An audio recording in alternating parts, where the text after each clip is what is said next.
شعبه وزارت کارهای داخلی یکی در نویه فردوسی زن 37 ساله ساکن نویه یووان مراجعت نموده است که روز 26 سپتامبر سال 2021 تخمیناً ساعت 02:00 دقیقه در محله جمتیپه نویه مذکور مرد 38 ساله ساکن پایتخت با روی زورآوری و آشکارا از دستش یک عدد تلفن موبیلی تمغه سامسونگ دوست و یک جفت گوشوار طلایی را تصرف نموده از جای حادثه غیب زده است.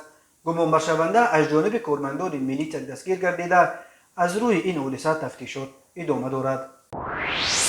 به شعبه وزارت کارهای داخلی یکی در نویه سینو با عریضه مرد 37 ساله ساکن پایتخت مراجعت نموده است که 1 آگوست سال 2020 جوان 25 ساله ساکن شهر استرافشان با روی فریب به باوریش درآمده از او یک عدد автомاشین تمغه فولکسواگن را به مبلغ 50,000 سومانی نرخ گذاری کرده گرفته автомاشین مذکور را فروخته مبلغ‌های به دست آورده‌اش را به منفعت شخصیش صرف نموده است.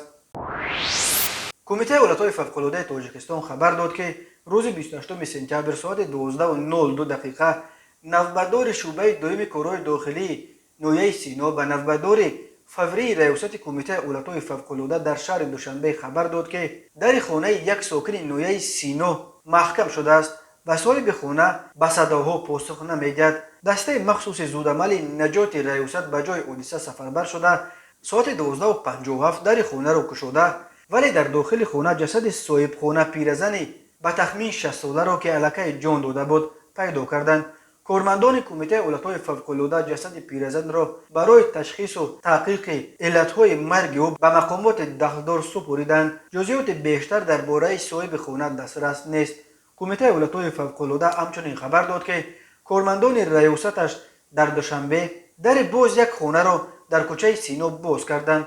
در درون خانه یک طفل خردسال تنها مانده بود. مادر جوان به کار بیرون رفته و وقتی برگشته است در خود را بسته دیده است و دیگر امکان ورود نیافته به نجات بخشان زنگ زده است. در داخل پسرچه 4 ساله او تنها مانده بود و او نمیتوانست مستقلانه در را بر روی مادر باز کند. نجات بخشان به جای حادثه رسیده با استفاده از تجهیزات مخصوص در را باز کردند.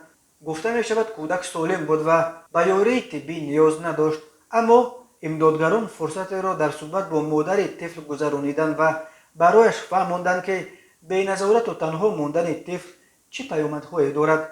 در 6 ماه آخر نجات دهندگان کمیته ایالت‌های فوق‌العاده 96 در بسته را باز کرده 35 نفر را از خطر احتمالی نجات دادند.